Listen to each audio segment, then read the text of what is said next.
चलो शुरू करते हैं। कल हम लोग पढ़े थे एक विमीय संकुलन, पढ़े थे ना। अब हमको आज पढ़ना है, हेडिंग लिखवाए थे कुछ, लिखो हेडिंग। हाँ, तो उसके नीचे हेडिंग लिखो, द्विविमा में निविड़ संकुलन।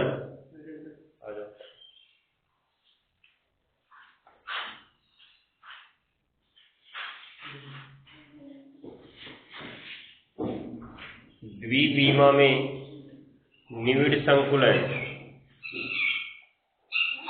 द्विविमा 2 डायमेंशनल में निविड़ संकुलन। निविड़ का नया शब्द नहीं है, विकल्प लिखवाया तो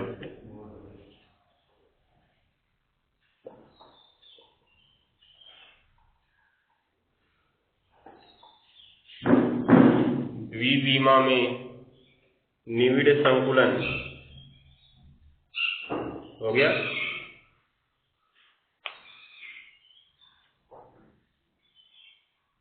अब देखो, जो हमने एक विमा में पढ़ा अर्थात रिजु रेट थी, उसमें या तो केवल लंबाई थी या तो केवल चौड़ाई थी। लेकिन जब एक विमा के संकुलन की जो पंक्तियां बनी थी, उनकी कई पंक्तियों को आपस में जोड़ दें, तब हमें लंबाई और चौड़ाई सब मिल जाती है। अर्थात इस तरह से मान लो ये हमारी पहली पंक्ति बनी है, इसके नीचे दूसरी पंक्ति रख दें, उसके नीचे तीसरी पंक्ति रख दें। देखो लंबाई तो है ही, साथ में अब चौड़ाई भी मिल गई, तो 2 विमाएं आ गई ना। अब तो ये द्विविमा हो गया। तो अब क्या कहेंगे, इसकी परिभाषा लिखो। जब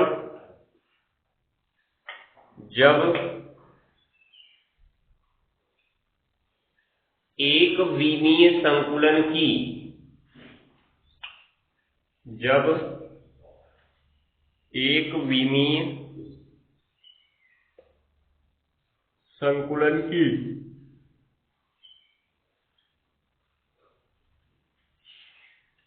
जब एक विमीय संकुलन की 2 या 2 से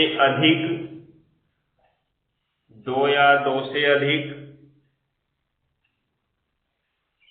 मुक्त पंक्तियों को 2 या 2 से अधिक मुक्त पंक्तियों को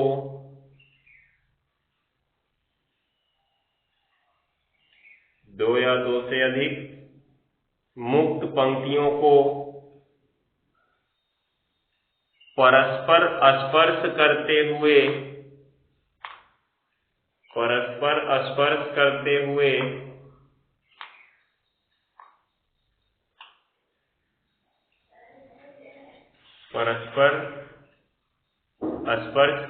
हुए एक दूसरे के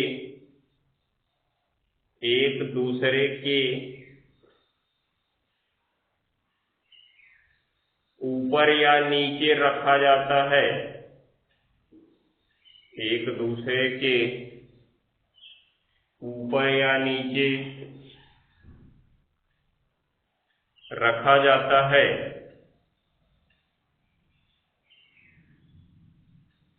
एक दूसरे के ऊपर या नीचे रखा जाता है। हो गया। तो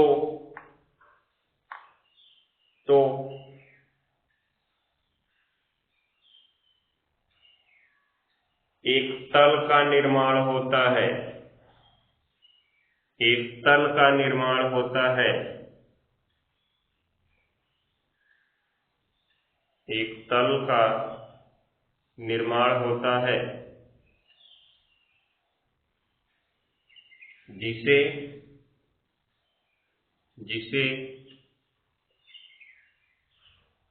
द्विविमीय निविड़ संकुलन कहते हैं, जिसे द्विविमीय निविड़ संकुलन कहते हैं, जिसे द्विविमीय निविड़ संकुलन कहते हैं। हो गया। अब जैसा कि तुम देख सकते हो, जब फल वाला मान के चलो सेब की ढेरी सजाता है तो पहली लाइन कुछ इसी तरह से लगाता है, ठीक है। तो उसके लिए एक तल का निर्माण अर्थात प्लेन का निर्माण हो चुका है। अब उसी के ऊपर वो लाइन से सेब रखता जाएगा। तो किसी त्रिविमीय संकुलन के लिए इस तल के निर्माण का होना बहुत आवश्यक है, क्योंकि त्रिविमीय संकुलन तभी होगा जब ये पहला तल हमें प्राप्त होगा। दीवार तभी बन सकती है जब उसकी निचली लाइन खड़ी हो। बिना निचली लाइन खड़ी किए तो ऊपर वाली लाइन बना नहीं सकते, हवा में तो दीवार उड़ाएंगे नहीं, ठीक है ना। तो ये बात को ध्यान में रखते रहना, ये प्लेन का होना बहुत आवश्यक है त्रिविमीय संकुलन के लिए। अब ये सेब की ढेरी रख के मान लो हमने प्लेन बनाया, ये तो हमारा इस प्रकार से हो गया। दूसरा हम इस प्लेन को इस प्रकार से भी तो बना सकते थे, यहां बीच में रखकर, देख रहे हो, गोला यहां बीच में रखा जाता, अगली लाइन इसके बीच में रखी जाती है, ऐसे इस तरह से दिखाई दे रहा है। फिर अगला वाला इसके बीच में रखा जाता, ये इस तरह से, अगला उसके बीच में रखा जाता, ऐसे दिख रहा है। तो अलग अलग प्रकार का प्लेन बन रहा है। तो ये जो अलग अलग प्रकार का प्लेन बना, यही हमारा द्विविमीय संकुलन का दो प्रकार हो गया, ठीक है। पहला तुमको किसके आकार का दिख रहा है, अगर हम चार इधर भी बराबर बराबर कर लें इसको,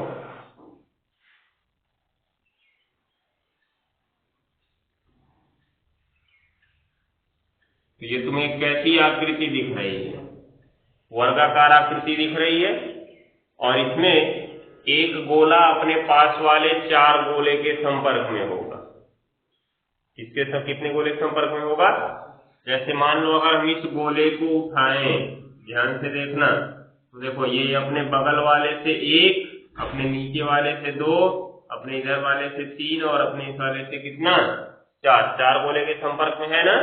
इन चार गोलों के जब केंद्रों को मिलाते हैं तो एक वर्ग बनता है। क्या बनता है, वर्ग। इसलिए इस वाले को वर्गाकार निविड़ संकुलन कहते हैं। क्या कहते हैं, वर्गाकार निविड़ संकुलन, ठीक है।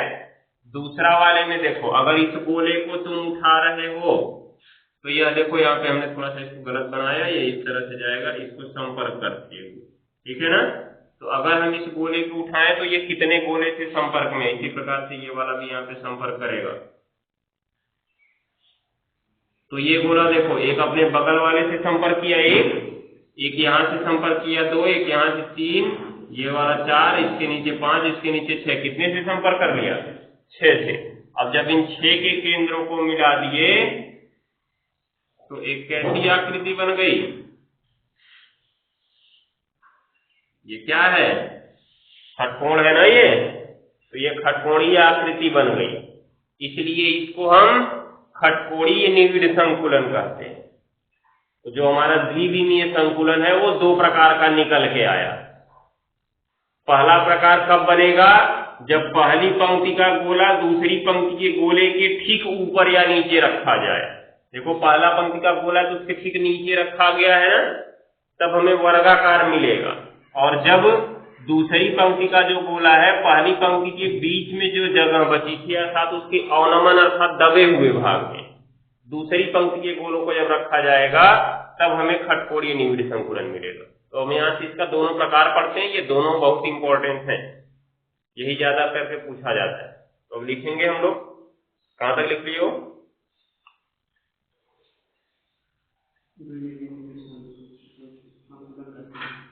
तो आगे लिखो, यह संकुलन दो प्रकार से हो सकता है।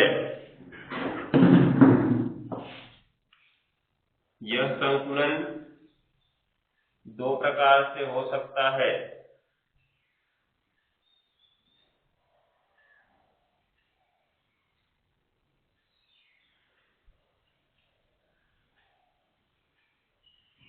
पहला नंबर वर्गाकार निविड़ संकुलन,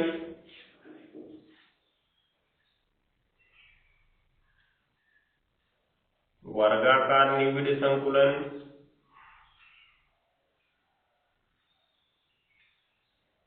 दूसरा नंबर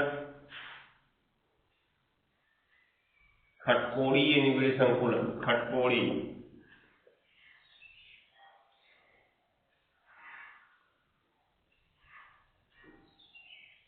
खटकोणीय निविड़ संकुलन हो गया। अब इसमें लिखो खटकोणीय निविड़ संकुलन।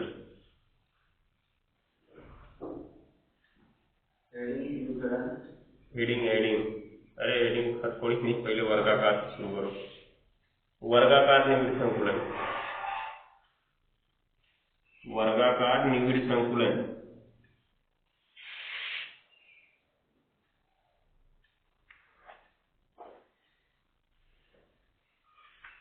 हो गया ना? लिखो इस प्रकार के संकुलन में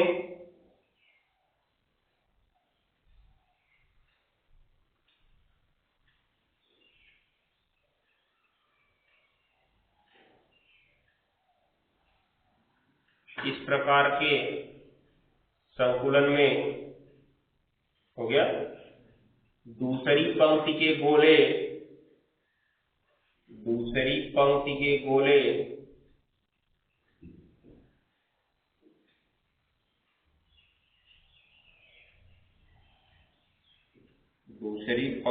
गोले पहली पंक्ति के गोलों से स्पर्श कराते हुए पहली पंक्ति के गोलों से स्पर्श कराते हुए ठीक उनके ऊपर या नीचे, ठीक उनके ऊपर या नीचे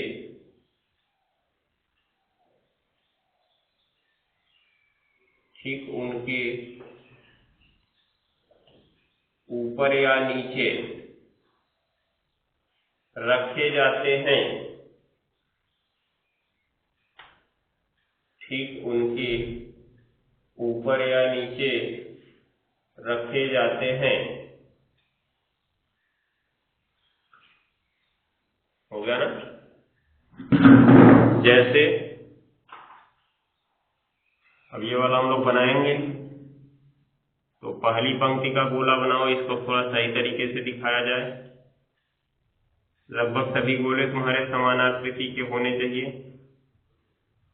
तो ये पहली पंक्ति का गोला हो गया। अब जो दूसरी पंक्ति का गोला है, इसके ठीक ऊपर या नीचे रखा जाएगा, चाहे नीचे रखो चाहे ऊपर। मतलब ये गोला है, इसके ठीक नीचे दूसरा गोला, ये गोला है, इसके ठीक नीचे दूसरा गोला, हो जाएगा।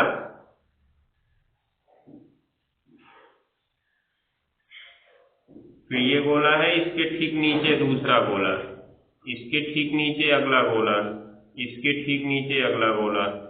फिर नीचे वाली लाइन पे आओ, इसके ठीक नीचे अगला गोला, इसके ठीक नीचे अगला वाला रहेगा, इसके नीचे रहेगा, फिर इसके नीचे रहेगा और इसके नीचे रहेगा। गोला थोड़ा बड़ा बनाओगे तो आसानी से समझ पाओगे। हो गया ना? ये हमने बना दिया। अब इसमें कोई भी एक गोला हम उठाएंगे तो अपने पास के कितने गोलों से संपर्क में होगा? 4। और जब 4 से संपर्क में होगा तो इसकी समन्वय संख्या क्या होगी? 4 होगी। हमने पीछे पढ़ रखा है इसको, समन्वय संख्या या उपसहसंयोजन संख्या। अब देखो समझ लेते हैं। मान लो हमने इस गोले को उठाया तो ये अपने निकटतम 4 गोलों के संपर्क में दिख रहा है सीधे सीधे। और किसी से संपर्क में है क्या वो? और किसी के संपर्क में है? नहीं है। इन चारों के जब केंद्रों को हम ऐसे मिलाते हैं तब हमें क्या प्राप्त होता है? वर्ग प्राप्त होता है। इसलिए हम इसे वर्गाकार निविड़ संकुलन कहते हैं। चित्र बना लो इसमें, उसके नीचे फिर लिखना शुरू करते हैं। तो वो किनारे वाला नहीं जुड़ेगा, लेकिन अभी हमने कहा क्या यहाँ से खत्म हुआ, हमने ये नहीं कहा खत्म हुआ। वो कितना भी बड़ा हो सकता है ना, ध्यान देना। किनारे वाले जो कण होते हैं वो असंतुलन में होते हैं। उन्हीं के कारण तो पदार्थों के गुण हमें कुछ अलग दिखाई पड़ते हैं। जैसे तुमने देखा होगा पृष्ठ तनाव, अधिशोषण। अधिशोषण जैसे कोई पदार्थ अपने पृष्ठ पर किसी दूसरे पदार्थ को चिपका लेता है। क्यों चिपकाता है? अब जैसे मान लो ये किनारे वाला जो है, बीच वाला तो मान लो चारों तरफ से चार जुड़े हैं, संतुलन में है, लेकिन क्या ये किनारे वाला चार से जुड़ा हुआ है? नहीं जुड़ा हुआ है, इसलिए ये अपने आप को चार से जोड़ने की कोशिश करता है। तो उसी कोशिश के चक्कर में यह अपनी सतह पर किसी दूसरे पदार्थ को चिपका लेता है, और किसी दूसरे पदार्थ को चिपकाना ही क्या कहलाता है? अधिशोषण कहलाता है। अभी हम उसे आगे पढ़ेंगे। तो जो पृष्ठ वाले हैं वो असंतुलन में होते हैं, ठीक है, ये ध्यान देना। उसी असंतुलित बल के कारण ही कई प्रकार के गुण हमको दिखते हैं। तो इसको बनाओ लो, नीचे लिखते हैं। फिर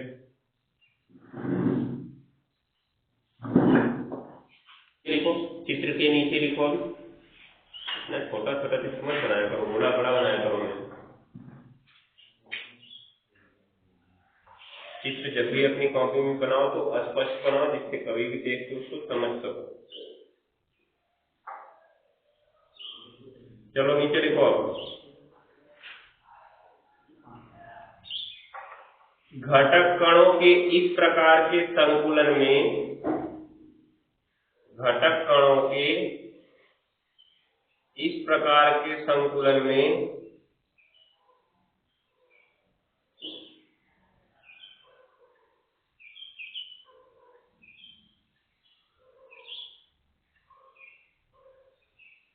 घटक कणों के इस प्रकार के संकुलन में कोई भी गोला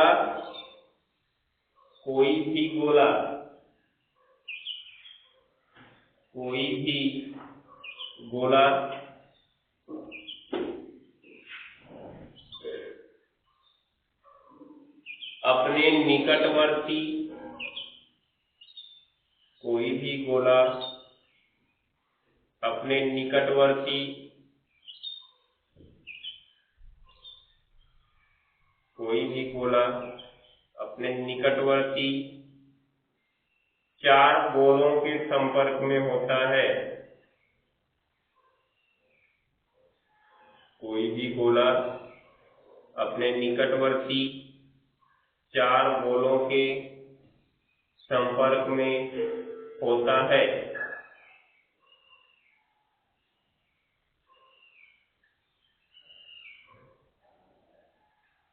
हो गया?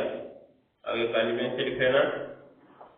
अतः इस संकुलन की समन्वय संख्या,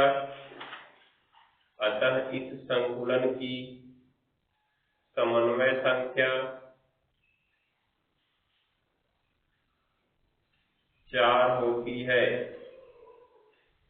अतः इस संकुलन की समन्वय संख्या चार होती है।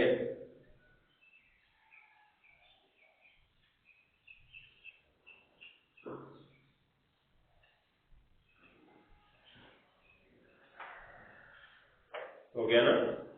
इस संकुलन की समन्वय संख्या चार होती है। अब नीचे लिखेंगे, पैराग्राफ चेंज करके, जब इन चार गोलों के केंद्रों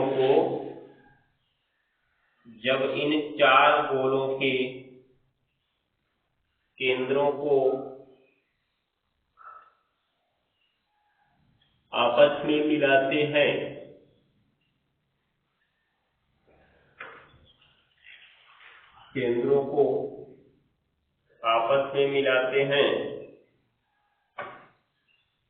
तो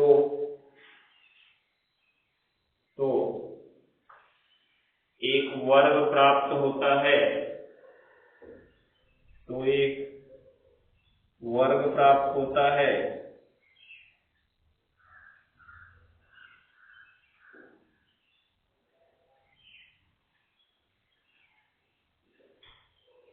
यानी एक वर्ग प्राप्त होता है।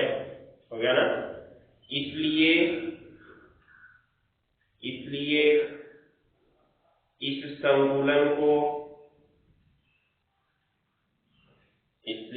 संकुलन को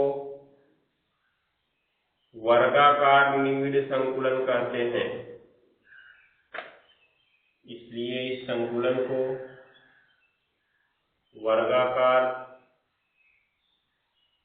निविड़ संकुलन कहते हैं।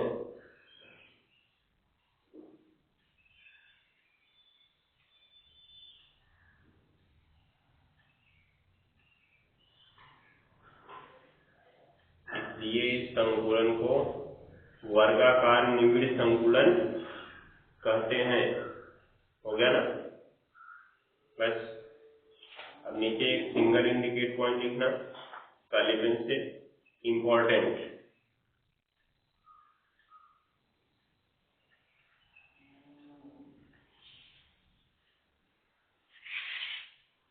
लिखो, वर्गाकार निविड़ संकुलन में वर्गाकार निविड़ संकुलन में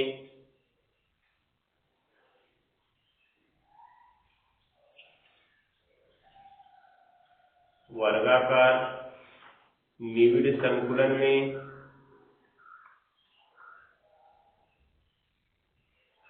हो गया।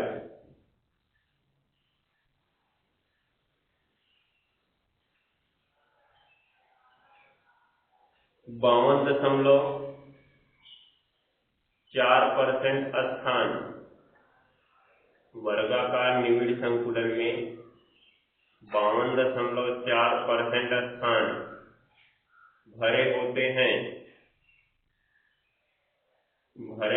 हैं। ये इंपॉर्टेंट से ध्यान दिए रहना। जबकि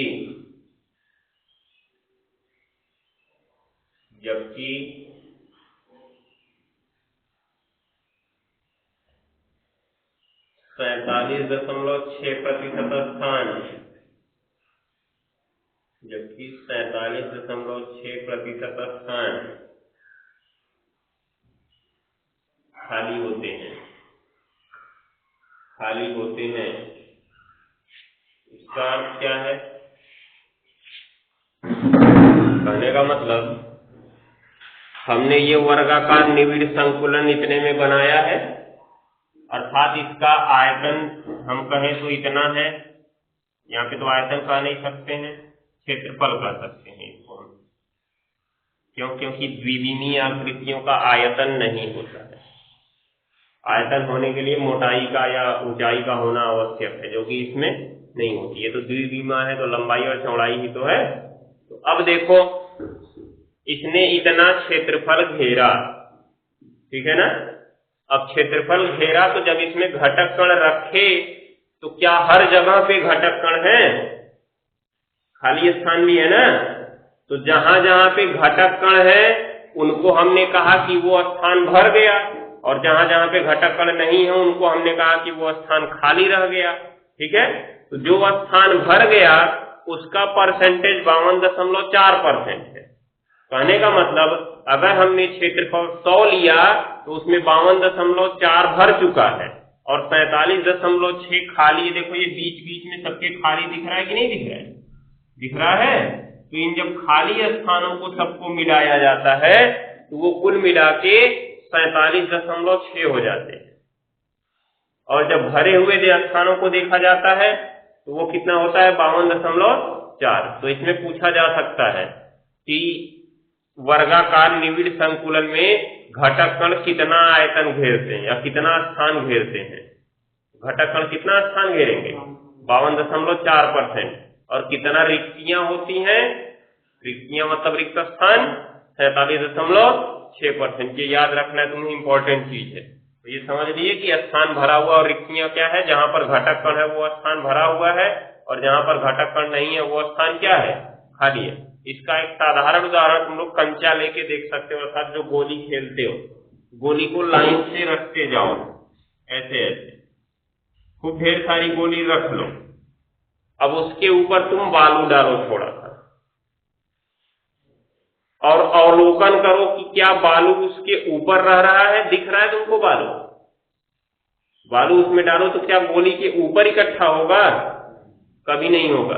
उसके बीच में जो रिक्त स्थान होंगे उनके अंदर भरता जाएगा और हमको सतह उतनी ही ऊंची दिखेगी। लेकिन अगर तुम एक दफ्ती ले लो और उसके ऊपर बालू रखो, तब तो ऊपर हमको बालू दिखेगा सतह के ऊपर? दिखेगा।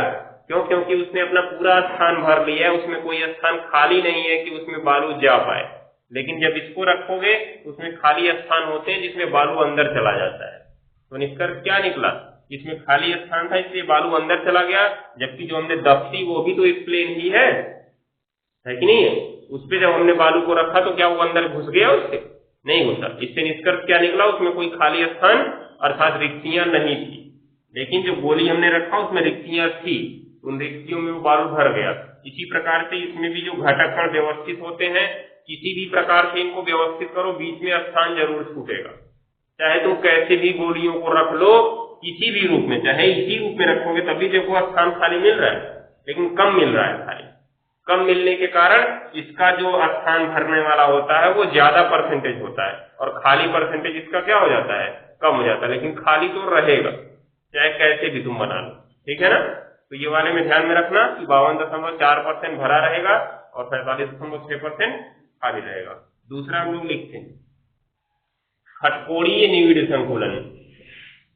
खटकोणीय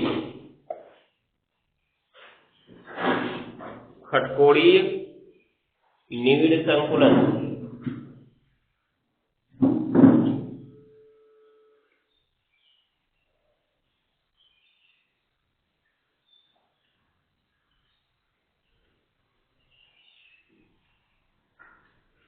एक चीज ये देख लो, इसमें देखो सभी परतें एक समान है ना, दिख रहा है? तो इसको हम ए कहें, तो अगर इसको ए कहें तो ये भी ए होगा और ये भी क्या होगा? ए होगा ना।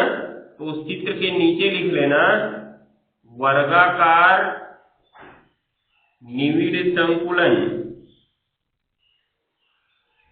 या ए निविड़ संकुलन। ए कहने का मतलब लंबाई भी समान और चौड़ाई भी समान, ठीक है ना? अर्थात सभी परतें हमारी या सभी पंक्तियां एक समान होंगी। इसमें देखो सब पंक्तियां एक समान रखी गई हैं, इसलिए इसको ए प्रकार भी कहते हैं। हो गया ना? खटकोणीय में लिखो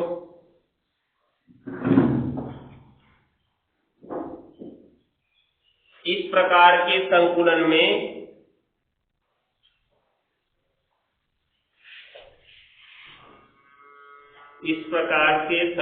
में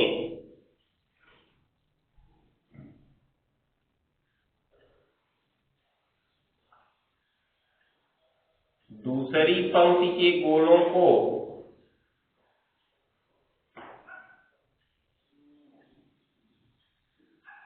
दूसरी पंक्ति के गोलों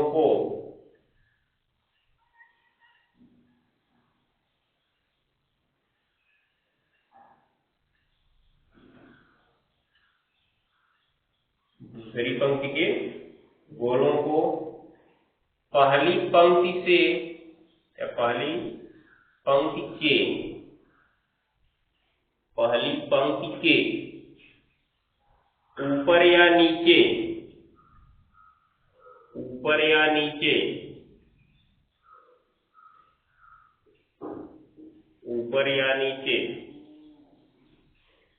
स्पर्श कराते हुए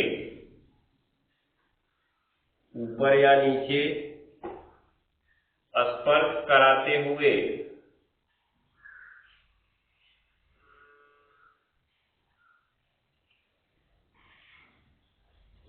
नीचे स्पर्श कराते हुए इस प्रकार रखा जाता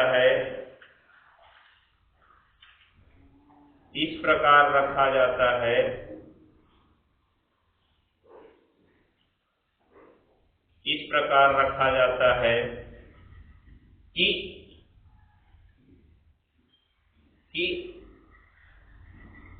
दूसरी पंक्ति के गोले पहली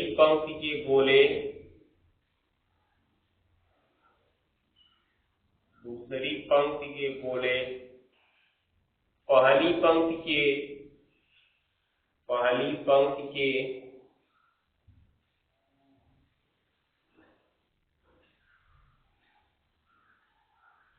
दूसरी पंक्ति के गोले पहली पंक्ति के अवनमनों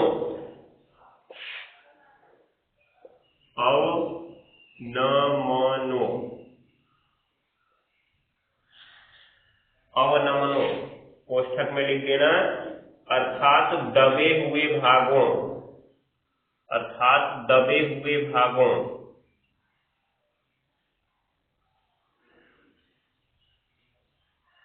में आ जाएं।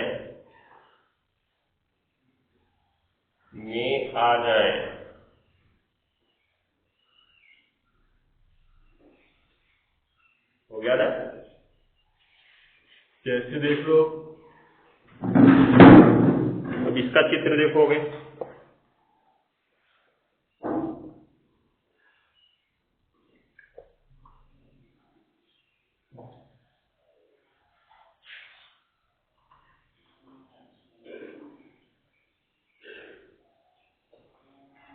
देखो उसमें क्या किया गया, इसके ठीक नीचे रखा गया ना।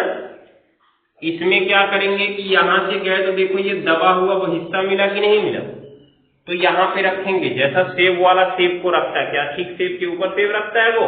नहीं। जब पहली पंक्ति का सेब सजा लेता है या पहला तल बना लेता है तो उसके जो बीच के खाली स्थान बचते हैं उसमें रखता है, जिससे सेब गिरे ना। ठीक है ना? तो वैसा ही कुछ इसमें होता है, अर्थात यहाँ पर रखा जाएगा ऐसे, ये इस तरह दिखाई दे रहा है। तो दूसरा वाला इसके पे रखा जाएगा, दिखाई दिया। तीसरा वाला इसके पे रखा जाएगा, चौथा वाला यहाँ पे रखा जाएगा। खत्म। उसके बाद ये देखो, ये यहाँ पे रखा,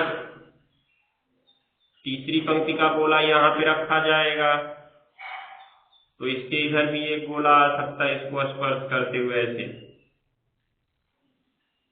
उसके बाद से इसका वाला यहाँ रखा जाएगा, इसका इसके अवनमन में रखा जाएगा, और इसके आगे एक गोला भी ऐसे लग सकता है इसके बराबर आने के लिए। हो जाएगा ना? तो अब तुम देख रहे होगे क्या इसमें सभी पंक्तियां बराबर हैं? नहीं। मान लो अगर हम इसको ए माने तो इसको क्या मानना पड़ेगा?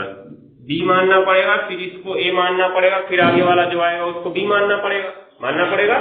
अब इसमें अगर किसी एक गोले को उठाएं, किनारे वाले को तो उठाएंगे नहीं क्योंकि वो असंतुलन में होगा, हमें पता नहीं चलेगा। जो बीच में है उसको उठाओ। इसे देखो, हम इस गोले को उठाते हैं, ये कितने से संपर्क में आया तुमको साफ साफ दिख रहा होगा। 1 2 3, देखो इससे भी जुड़ा हुआ है, 4 5 और 6। जब इन 6 गोलों के केंद्रों को हमने मिलाया तब हमें क्या मिला? एक षटकोण मिला ना। इसलिए हमने इसे कैसा संकुलन कहा? खटकोणीय निविड़ संकुलन कहा। तो उसको वर्गाकार और इसको खटकोणीय क्यों कहा गया? क्योंकि उसमें जो समन्वय संख्या 4 थी, उन 4 गोलों के केंद्रों को मिलाने पर वर्ग बना था, इसलिए वर्गाकार हमने कहा। इसमें समन्वय संख्या 6 होगी, उन 6 गोलों के केंद्रों को मिलाने पर क्या बनेगा? खटकोण बनेगा। इसलिए हम इसे क्या कहेंगे? खटकोणीय निविड़ संकुलन कहेंगे ना। इस प्रकार से हम इसको लिख सकते हैं। तो चित्र बनाओ, फिर नीचे लिखवाते हैं क्या लिखना है। जल्दी जल्दी करो।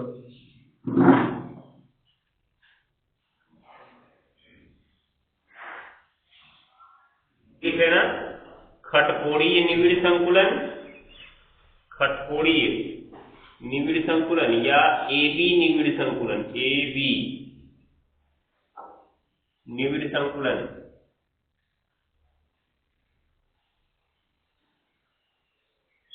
खटकोणीय निविड़ संकुलन या एबी निविड़ संकुलन हो गया। अब इसके नीचे लिखेंगे हम लोग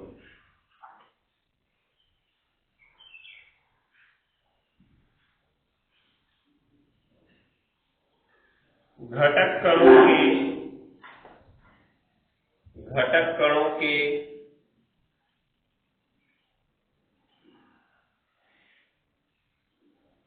इस प्रकार के निविड़ संकुलन में घटक कणों के इस प्रकार के निविड़ संकुलन में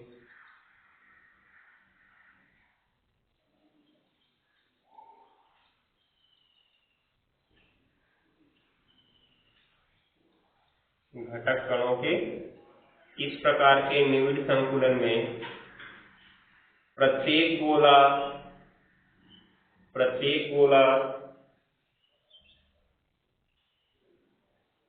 अपने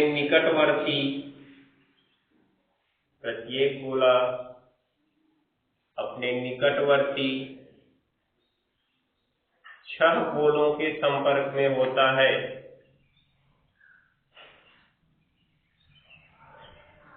प्रत्येक गोला अपने निकटवर्ती छह गोलों के संपर्क में होता है।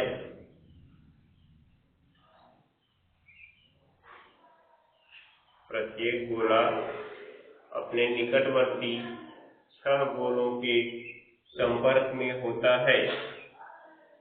हो गया ना? अभी काली पेन से लिख लेना। अतः इस संकुलन में समन्वय संख्या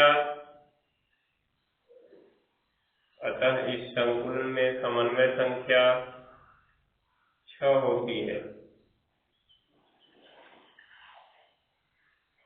इस संकुलन में समन्वय संख्या 6 होती है। हो गया ना? ये ध्यान देना।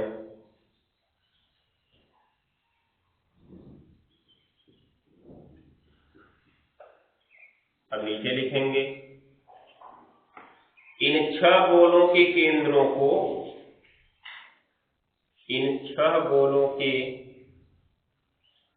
को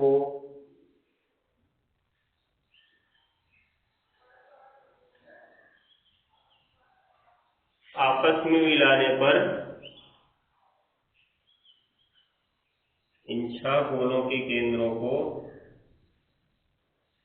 आपस में मिलाने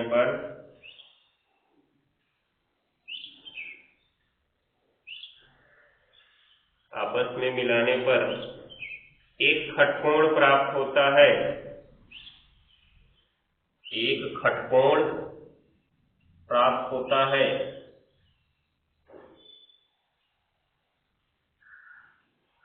एक खटकोण प्राप्त होता है। इसलिए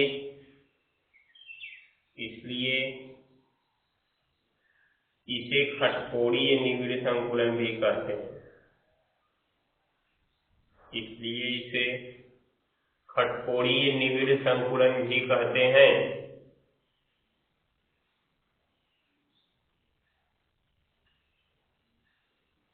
इसलिए इसे खटकोणीय निविड़ संकुलन भी कहते हैं। तो इसको खटकोणीय निविड़ संकुलन क्यों कहा गया?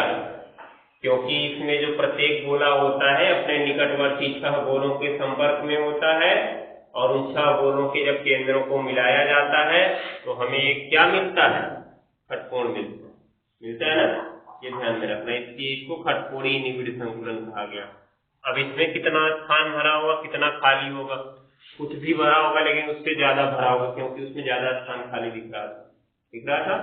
तो इसमें कितना भरा होता है नीचे ये लिखो, सिंगल इंडिकेट पॉइंट काली पेन से। खटकोणीय निविड़ संकुलन में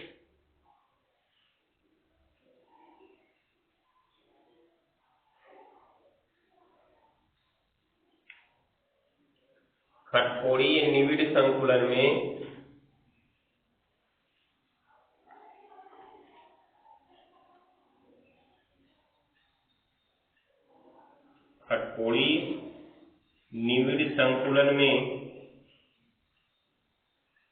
हो गया 60.4%। 60.4%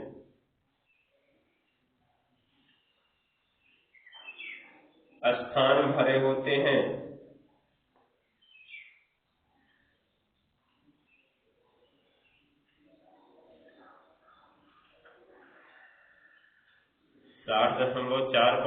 स्थान भरे होते हैं, जबकि जबकि